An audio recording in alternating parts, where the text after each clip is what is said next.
as I went through the surgeries and my hands were getting fixed, and it cost me in the United States about $20,000, which is not real cheap. Anyway, I did a lot of research, and I want to show you what I bought for that research. I really like blue, so I got a blue guitar strap here, and what goes with that blue thing is something to help me practice. And I looked at every phase of guitar practice, and what I bought was this. This is a brand new, what's called a rock and sock chair. There are only two types of guitar chairs that are, and this is not a guitar chair, it's a different kind of chair. You buy this big flat part initially. Now if you want to spend the extra money, you get a back to it, which I wanted because I'm old. And it's also, the bottom part of it is all chrome, and it's like a drum or a professional pneumatic chair. And it doesn't have arms on it, so it's going to work really well for my playing. So I went out and I bought that, and I think that's really cool. And then I want to open this and show you. It's what's called an RP 1000. Damn, I'm thirsty. Just a second. I got a cold here. Hell yeah, that works. You betcha. And this is what it looks like. They got a CD in it. I have no idea what it does. All the effects deals I've ever bought never had CDs. You just plugged them in and they worked. And I've had this for maybe 2 years. Haven't even opened it. But remember, I did my research. Now, ooh, I shouldn't do that. God, sorry about that. Oh, one more thing about this guitar. When I went to buy my first guitar 25 years ago, I went into a local shop that did not sell original Gibsons or Fenders. And the guy had entry-level guitars. And I said, look, what's your advice on this? And he goes, I'll tell you what, Randy. He goes, I'm not going to screw you. I want you to come back. But if you are seriously planning on playing guitar, alright, do not spend the $200 or $300 on the shit that I have. I want you to go out and I want you to save up the money, make the sacrifice, buy a real guitar.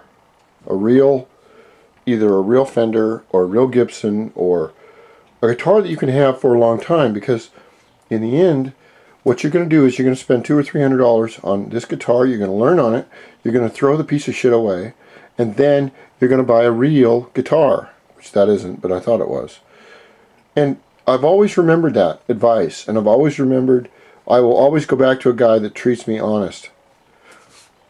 Even though a real guitar was out of my league and very expensive. But, back to this. This is an RP 1000 built-in phase looper. And this time, it's for real. Whatever the hell a phase looper is. I have no idea. To me, it's just got a whole bunch of memories that just looks cool. I'll probably only use 3 or 4 of them, and then won't figure the rest of them out, but that's alright. I mean, it's like an iPhone. As long as it's got a clock and a ringer on it, that's all I care about. But this is what it looks like. If I can do this with one hand. See, I can do that. I mean, my hand works now. This is Digitech. It's an old company. And these are the problems I've had with Digitech. Their power supplies. Where I've had the unit quit working, and I thought the unit was fucked up, and it wasn't. It was the power supply. And this has got a wall level, tone, sustain, bass, mid-frequency, preset levels. I mean, it's got every button and whistle in the world until the next 2 months, and then it'll come out with something better or different. It's a well-made unit. Like I said, it hasn't been opened. It's still virgin. And I plan to open it up and give it a try. But I'm going to use the fake SG on it, I think. So I don't even know if these videos will become public, but I want to show you how to do it right. If you're going to do it right. Even if you're old or young or whatever, you're going to eventually have to spend the money. This is the tube amp I have right here. This is the one that is not a tube amp. It is a Fender 212. It's the same size. If you're going to do your amps right, you don't need to buy a 1965 Marshall amp or any of those things back then.